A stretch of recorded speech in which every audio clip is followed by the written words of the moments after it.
Do you know how narcissists love to use the same code words with you that trigger you, that create some reaction in you, that just like cuts you? So that's what we're going to talk about in this video. I'm Victoria McCooey. I'm a high conflict divorce coach, a divorce mediator, and the creator of the Reclaim Your Power system. I help people every day who are right where you are, stuck in a toxic marriage to a narcissistic spouse, or already engaged in a contentious divorce from one.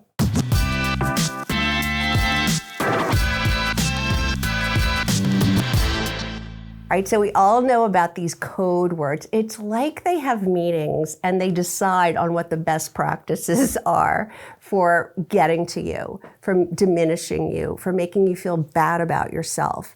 I don't know, maybe they do, but the outcome is they all use these same phrases over and over. It happened in my own marriage. I talk to clients every day. They tell me the same things. It's truly a pattern. So let's start with the first one, which is, I'm just kidding. They can say the most disparaging, rude, nasty, mean comment to you that just makes you feel horrible about yourself.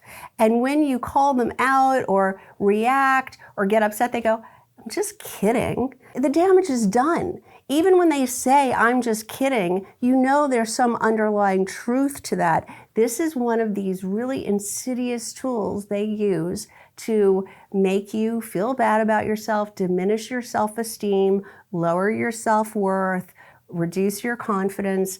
It's all across the board. Everyone is on the receiving end of that. The second one, that's not what other people think.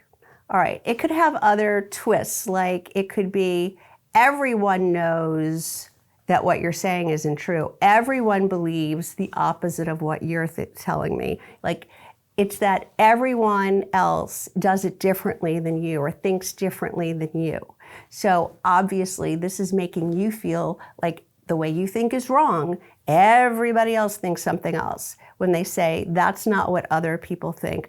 I remember one in my own marriage that is just like the one that sticks out more than anything, when he told me that because he had to change his mind at the last minute after telling me to meet him in a certain place, that I should have been able to figure that out without being told, and telling me that anyone else would have been able to figure that out without the information. That is a perfect example of that my brain is wrong, that my thinking was wrong, that everyone else would be able to think of that a different way.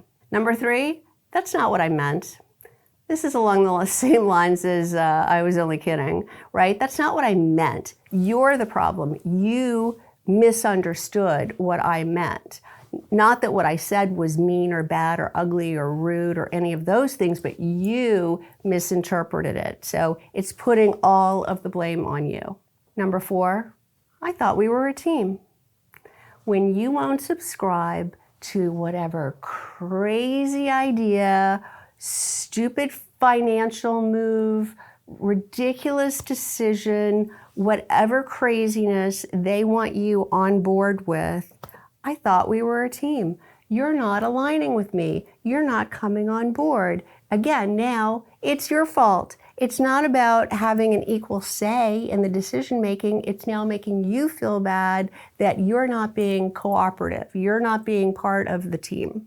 Number five, it's for your own good. Oh my gosh, how patronizing, right? That they know better what's good for you than you do. That they have to be the parental figure almost and say, well, no, I can't give you all that money to spend that you're asking for at the grocery store because it's for your own good. You have to learn how to budget better or something like that. It's for your own good because they want you to feel like they can make all the decisions. And, this is another way of compromising you. Number six, she's using you. All right, this is when they're trying to create a wedge between you and another person. It could be he, it could be anyone. He's telling you that the person that you're close to, that you trust, that you look up to, that you're friendly with, whatever, is using you. Their intentions aren't good.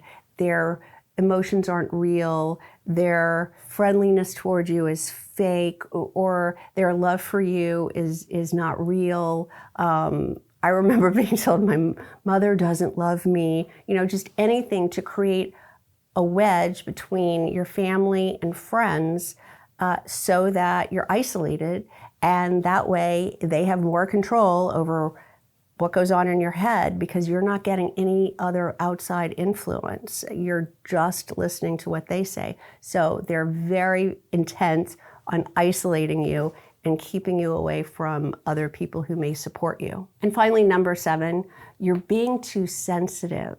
Yes, it's a lot like I was only kidding. It's a tactic to divert whatever they did wrong or said that was bad onto you. You're just being sensitive. Like, oh, you can't take a joke, right? So again, they can say the most demeaning thing and then say, oh, you're just being too sensitive. It's your fault, not theirs for saying it, but they got it in, right?